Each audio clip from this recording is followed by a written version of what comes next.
আমরা যে উদ্দেশ্যে এদিকে আসলাম ওনাকে দেখলাম, উনি খুব একজন অসহায় লোক, খুব কষ্ট করে দিনকাল চলে। আর ওনার যে পর্যবেক্ষণ আসলে খুব কষ্টে অনুপ্রেরণা চলতেছে। পিছনে যে ঘরটা আছে এই ঘরটা ওনার, তবে উনি খুব অসহায় লোক, পাওটা সমস্যা, মাজাটা খুব তার ঝামেলা চলতেছে। তো পরে এদিকটা যে পরিস্থিতি আমি আসলাম এদিকে চা খাওয়ার জন্য, বললাম যে চাচা আমাকে একটা চা দেন। সে আমাকে চা দিল, চাটা খুব ভালো হয়েছে। সে আমাকে বলল তার দুঃখের কথা। আমি আবার হিসাব করে বললাম যে আপনাদের সাথেও শেয়ার করি যে ব্যাপারটা।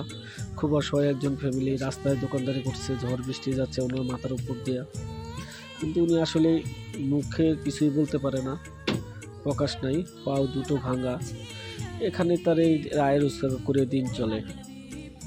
খুব অসহায় একজন ফ্যামিলি। যাই হোক, আমরা তার দোকানে আসছি চা খাওয়ার জন্য, খাইলাম।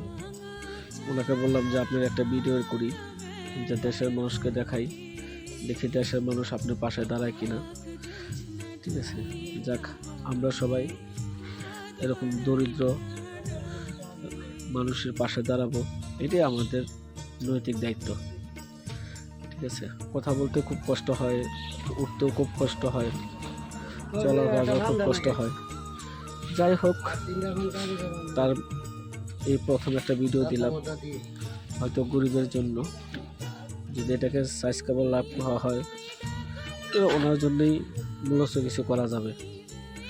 এই নিয়ে আমার ভিডিওটা এখানে শেষ করছি। সবাই ওনার দিকে ফলো রাখবেন, খুব অসহায় একজন লোক। ঠিক আছে, খুব কষ্টের দিন চলে তার, কিছুই বলে নাই। দেখ, আমরা ওনার সবার জন্য দোয়া করি, আল্লাহ পাক যাতে ওনাকে হয়তো দাস করেন।